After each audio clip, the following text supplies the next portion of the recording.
आज मैं आपको एक बेहद ही दिलचस्प पैराडॉक्स के बारे में बताने वाला हूँ। पैराडॉक्स का मतलब है कि एक ऐसी स्थिति जो शायद सच हो सकती है पर उसके बावजूद भी हमें इम्पॉसिबल लगती है। एक ही वाक्य में दो तरह की बातें बोली जाती हैं, वो दोनों ही सच हैं पर दोनों ही एक दूसरे से उल्टी हैं। जैसे कि फर्मी पैराडॉक्स का एक एग्जांपल ले लेते हैं। आज के समय में इंसानों को हमारे ब्रह्मांड के बारे में बहुत कुछ पता है। वैज्ञानिकों का कहना है कि हमारा सूर्य एक बेहद ही साधारण सा सितारा है और इस तरह के स्टार्स केवल हमारी मिल्की वे गैलेक्सी में ही करोड़ों की तादाद में हैं। आपके अंदाजे के लिए बता दूं कि हमारी मिल्की वे गैलेक्सी में 40 से 80 बिलियन तारे सूर्य जैसे मौजूद हैं। बहुत ज्यादा चांसेज हैं कि इन सूर्य के जैसे स्टार्स के इर्द गिर्द पृथ्वी के ही जैसा कोई ग्रह घूम रहा होगा। इसके साथ ही ये भी पॉसिबल है कि ये ग्रह और सितारे हमारी खुद की पृथ्वी और सूर्य के मुकाबले कहीं ज्यादा समय से एग्जिस्ट करते आ रहे होंगे। अगर ऐसा सच है तो ये निष्कर्ष निकालना मुश्किल नहीं है कि किसी दूर के प्लैनेट पर एक इंटेलिजेंट लाइफ फॉर्म होनी ही चाहिए। एक ऐसी इंटेलिजेंट लाइफ जिसकी सभ्यता और टेक्नोलॉजी दोनों हमसे ज्यादा एडवांस हों। बिल्कुल आज हम जिस तरह से सोच रहे हैं उसी तरह इन एलियंस ने भी एक वक्त पर सोचा होगा कि स्पेस के दूसरे ग्रहों पर अनोखी सभ्यता हो सकती है। इसीलिए उन्होंने ऐसी मशीन भी बनाई होंगी जो इन नए प्लैनेट्स को खोज सकें। तो अब सवाल ये उठता है कि अगर इस चीज की इतनी ज्यादा संभावना है तो अब तक किसी सभ्यता ने हमसे मुलाकात करने की कोशिश क्यों नहीं की? क्या उनके होने का हमें अभी तक कोई पक्का सबूत नहीं मिल जाना चाहिए था? फर्मी पैराडॉक्स इसी परेशानी को सामने लाता है। अगर धरती उन करोड़ों ग्रहों में से एक है जिसकी कंडीशंस के अंदर नए तरह के जीव जंतु पैदा हो सकते हैं, तो अब हम ही ऐसे यूनिक जीव क्यों हैं जो खुद सोच और समझ सकते हैं? हर जगह पर यूएफओ के देखे जाने की बात की जाती है या कई बार तो ये तक कहा जाता है कि अमेरिका के पास एलियंस के अवशेष हैं, किंतु अभी तक पब्लिकली हमें इस बात की जानकारी क्यों नहीं दी गई है? हालांकि इस पैराडॉक्स को खारिज करने के लिए ज्यादातर लोगों के पास सिर्फ एक ही जवाब है, वो ये कि हमारी धरती उन बिलियंस दूसरे ग्रहों में सबसे ज्यादा अलग और लकी है जहां पर इंटेलिजेंट लाइफ फॉर्म पैदा हो पाई है। कुछ इसी तरह के हजारों विरोधाभास दुनिया भर में कहे गए हैं और उन्हीं में से एक है ओल्बर्स पैराडॉक्स। ओल्बर्स पैराडॉक्स एक बेहद ही आसान सा सवाल हमसे पूछता है, रात के वक्त हमारा आकाश अंधेरे से क्यों भर जाता है? या यूं कहें कि रात को आसमान काला क्यों दिखाई देता है? आखिर आकाश में हजारों लाखों चमकते हुए सितारे मौजूद हैं, तो उनकी रोशनी हमें रात में दिखाई क्यों नहीं देती? आज हम इसी पैराडॉक्स को समझने की कोशिश करेंगे, तो बस बने रहिए मेरे साथ वीडियो के अंत तक।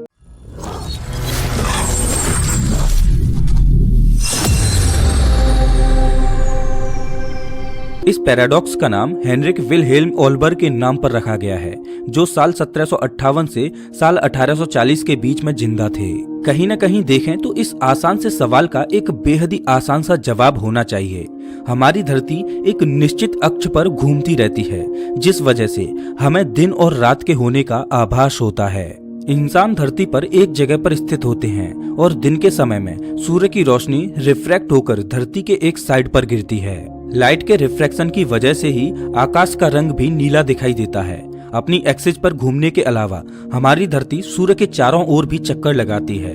वहीं सूर्य आकाश में मौजूद एक ऐसी चीज है जो फिक्स्ड जगह पर है। हालांकि मिल्की वे गैलेक्सी में सूर्य भी गतिमान है, लेकिन पृथ्वी के संदर्भ में सूर्य रेस्ट में है। अब रात के समय में धरती अपनी एक्सिस पर घूम जाती है। हम भले ही पृथ्वी पर एक ही जगह पर होते हैं, लेकिन हमारी पोजीशन बदल जाती है। अब धरती के दूसरी साइड पर सूर्य की रोशनी गिर रही होती है, वहीं हमारी साइड पृथ्वी की छाया में आ जाती है।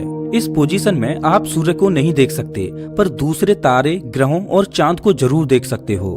आकाश में मौजूद इन दूसरी वस्तुओं से इतनी ज्यादा लाइट नहीं निकलती, इसीलिए रिफ्रैक्शन होना संभव नहीं हो पाता। इसी वजह से आकाश का रंग रात के समय में काला होता है। कम से कम यही चीज आप में से बहुत से लोग भी सोचते होंगे, लेकिन ओल्बर का कहना है कि इसका इतना आसान जवाब नहीं है, क्योंकि वो धरती पर उस समय में रहा करते थे जब पूरी दुनिया में कहा जा रहा था कि हमारा ब्रह्मांड एक फिक्स्ड और इनफाइनाइट जगह है।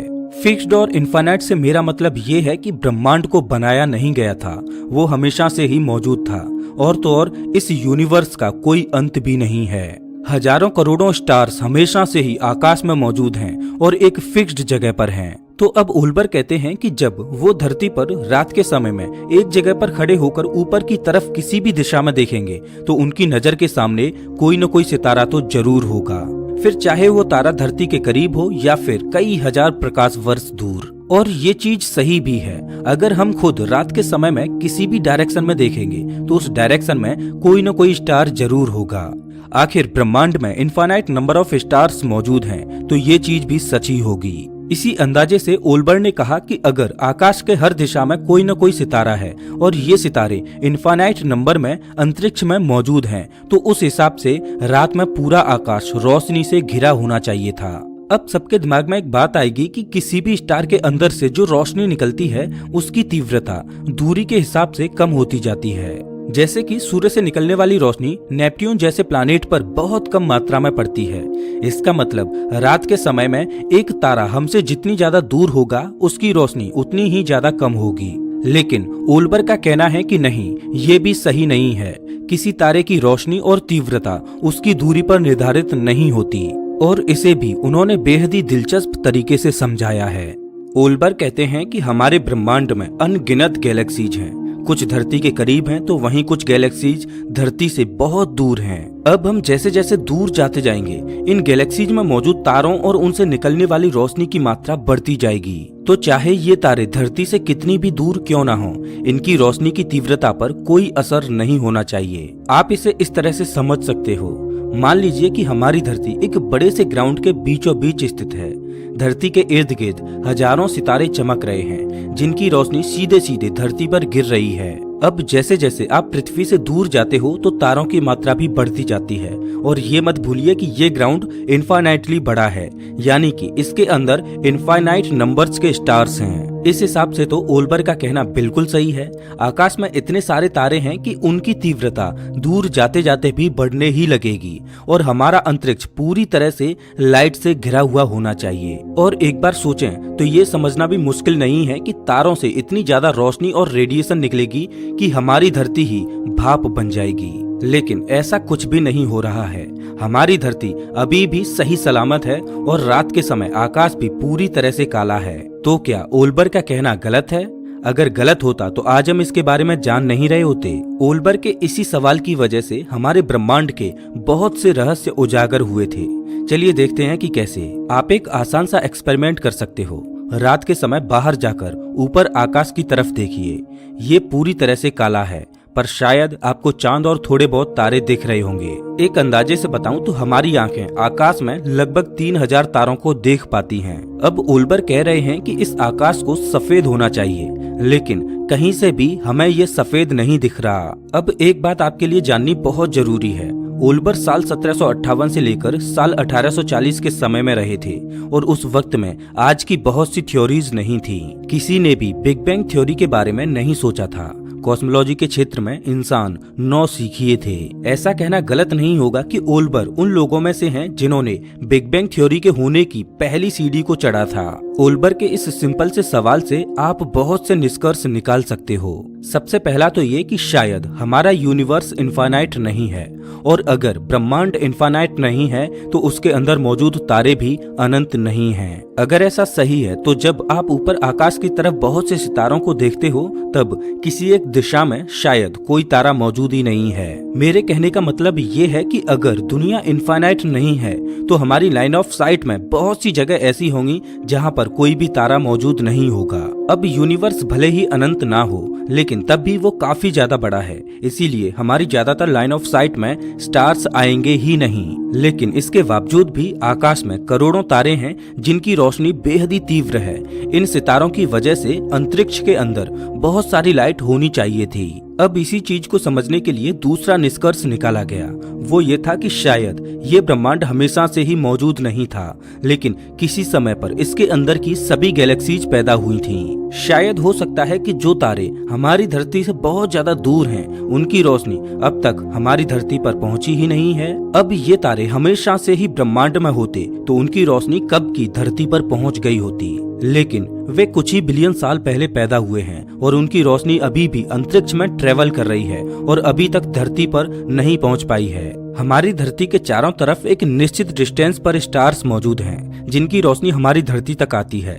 इसके अलावा जितने भी तारे इस डिस्टेंस से बाहर के हैं, उनकी रोशनी अभी तक धरती पर नहीं पहुंच पाई है। लेकिन ये स्पष्टीकरण भी पूरा नहीं है, क्योंकि अगर ये सही है तो हम मूल रूप से ये कहना चाह रहे हैं कि एक समय ऐसा था जब ब्रह्मांड और गैलेक्सी जैसी चीज एग्जिस्ट ही नहीं करती थी, और फिर तभी अचानक एक यूनिवर्स का जन्म होता है जिसमें स्टार्स पैदा होते हैं और फिर धरती पैदा होती है और फिर तारों से निकलने वाली रोशनी धरती की दिशा में ट्रेवल करने लगती है। इस वजह से ये सवाल उठा कि अचानक एक यूनिवर्स का जन्म कैसे होगा, वो भी इतने बड़े यूनिवर्स का। अब इस बात का कोई तत्काल जवाब नहीं है, लेकिन इन सभी चीजों का ये निष्कर्ष निकलता है कि हमारी दुनिया अनंत नहीं है और ये हमेशा से मौजूद नहीं थी, बल्कि 13.8 बिलियन साल पहले इस यूनिवर्स का बिग बैंग की वजह से जन्म हुआ था और तब से लेकर अब तक ब्रह्मांड लगातार बड़ा होता जा रहा है। अब क्या इतने सारे निष्कर्ष हमें ओल्बर्स पैराडॉक्स के जवाब देते हैं? मान लीजिए कि अब हमारे पास एक यूनिवर्स है जो कि लगातार रूप से बड़ा होता जा रहा है। अब ऐसा सच है तो स्टार्स डॉपलर इफेक्ट नाम की चीज के थ्रू गुजरते हैं। डॉपलर इफेक्ट को समझने का एक बेहद ही आसान सा तरीका है। मान लीजिए आप रोड पर गाड़ी चला रहे हो और आपके पास से एक एम्बुलेंस गुजरती है। अब जैसे जैसे वो एम्बुलेंस दूर जाती है, उसके अंदर से निकलने वाली आवाज भी धीमी होती जाती है। एक समय ऐसा आता है जब आपको एम्बुलेंस की आवाज आना पूरी तरह से बंद हो जाती है। बस कुछ ऐसा ही हमारे यूनिवर्स और उसके अंदर मौजूद स्टार्स के साथ हो रहा है। ब्रह्मांड लगातार रूप से बाहर की तरफ एक्सपेंड कर रहा है। इसके साथ ही इसके अंदर मौजूद स्टार्स भी बाहर की तरफ जा रहे हैं। इस वजह से तारों से निकलने वाली वेवलेंथ भी स्ट्रेच हो जाती है और इतनी ज्यादा पतली हो जाती है कि वो इंफ्रारेड लाइट में बदल जाती है। और हम सबको पता है कि इंफ्रारेड लाइट को देखा नहीं जा सकता। इस निष्कर्ष से हम एक और जवाब निकाल सकते हैं। अगर हमारा ब्रह्मांड तेजी से बाहर की तरफ फैलता ही जा रहा है तो वो किसी न किसी स्पीड से इस काम को अंजाम दे रहा है। जाहिर सी बात है कि रोशनी की स्पीड से ज्यादा कोई और चीज नहीं है। इसका मतलब हमारा ब्रह्मांड स्पीड ऑफ लाइट से बड़ा हो रहा है। मतलब तारों से निकलने वाली रोशनी जितनी तेजी से धरती के ऊपर आने की कोशिश कर रही है, उतनी ही तेजी से वो उल्टी दिशा में भी जा रही है। ये बिल्कुल रस्साकसी के खेल की तरह है। दोनों तरफ से समान फोर्स लगाया जा रहा है, इसीलिए कोई भी जीत नहीं रहा। रोशनी बस बीच में फंसी हुई है। ना ही वो धरती पर गिर पा रही है और ना ही तो अंतरिक्ष को रोशन कर पा रही है। इसीलिए अब वैज्ञानिक ओल्बर पैराडॉक्स की मदद से पूरी तरह से यकीन करने लगे हैं कि हमारा ब्रह्मांड लगातार रूप से एक्सपेंड होता जा रहा है। जब आप रात में आकाश को काला देख रहे हो, तब वो असल में लगातार बड़े हो रहे ब्रह्मांड का सबूत है। अब आपके दिमाग में एक सवाल आ रहा होगा कि अगर हमारी दुनिया बड़ी हो रही है तो इसने कहीं न कहीं से तो शुरू जरूर किया होगा। हर एक बड़ी चीज की शुरुआत एक सिंगल पॉइंट से होती है। वो कहते हैं ना कि बूंद बूंद से सागर बनता है। तो वक्त में एक समय ऐसा भी रहा होगा जब हमारा ब्रह्मांड आज के मुकाबले काफी ज्यादा छोटा होगा और शायद उस वक्त हमारा आकाश पूरी तरह से रोशनी से घिरा होगा। अगर आप ऐसा ही सोच रहे हो तो आप बिल्कुल सही हो। उस समय में सच में आकाश पूरी तरह से रोशनी से भरा हुआ था। अब यहाँ पर एक सवाल आता है कि क्या ये रोशनी ब्रह्मांड में कहीं मौजूद है? तो जवाब है हाँ, ये प्राचीन रोशनी अभी भी ब्रह्मांड में है, लेकिन यूनिवर्स के बड़े होने की वजह से इस रोशनी की वेवलेंथ इतनी ज्यादा खिंच चुकी है कि अब उसे आंखों से देखना नामुमकिन हो गया है। ये रोशनी इंफ्रारेड लाइट की रेंज से भी आगे निकल गई है और अब ये माइक्रोवेव बन गई है। बस इसी रोशनी को कॉस्मिक माइक्रोवेव बैकग्राउंड रेडिएशन या CMBR कहा जाता है। और ये कॉस्मिक माइक्रोवेव बैकग्राउंड रेडिएशन एक समान रूप से ब्रह्मांड में फैला हुआ है। आप धरती से जिस भी दिशा में देखते हो तो ये CMBR उसी दिशा में मौजूद होते हैं। बस फर्क सिर्फ इतना है कि हम अपनी आंखों से उसे नहीं देख सकते। इसका मतलब कहीं न कहीं ओल्बर सही थे। रात के समय में आकाश में रोशनी जरूर होती है, लेकिन वो उस रेंज में होती है जिसमें हम उसे अपनी आंखों से देख नहीं सकते। अब आप ही बताइए कि क्या आप सूर्य से निकल रही अल्ट्रावायलेट रेज को अपनी आंखों से देख सकते हो? नहीं ना।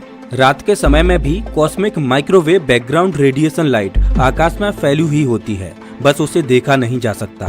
इतनी सारी जानकारी हमने केवल एक छोटे से सवाल से निकाली है कि आखिर रात के समय में आकाश रोशनी से भरा हुआ क्यों नहीं होता। तो दोस्तों इस वीडियो में बस इतना ही। वैसे आप हमारा ये वीडियो कौन से शहर से देख रहे हो हमें कमेंट करके जरूर बताएं। अगर आपको ये वीडियो अच्छा लगा हो तो इसे लाइक करें और ऐसे ही वीडियोज के लिए चैनल को सब्सक्राइब करें, साथ ही बेल आइकन दबाएं।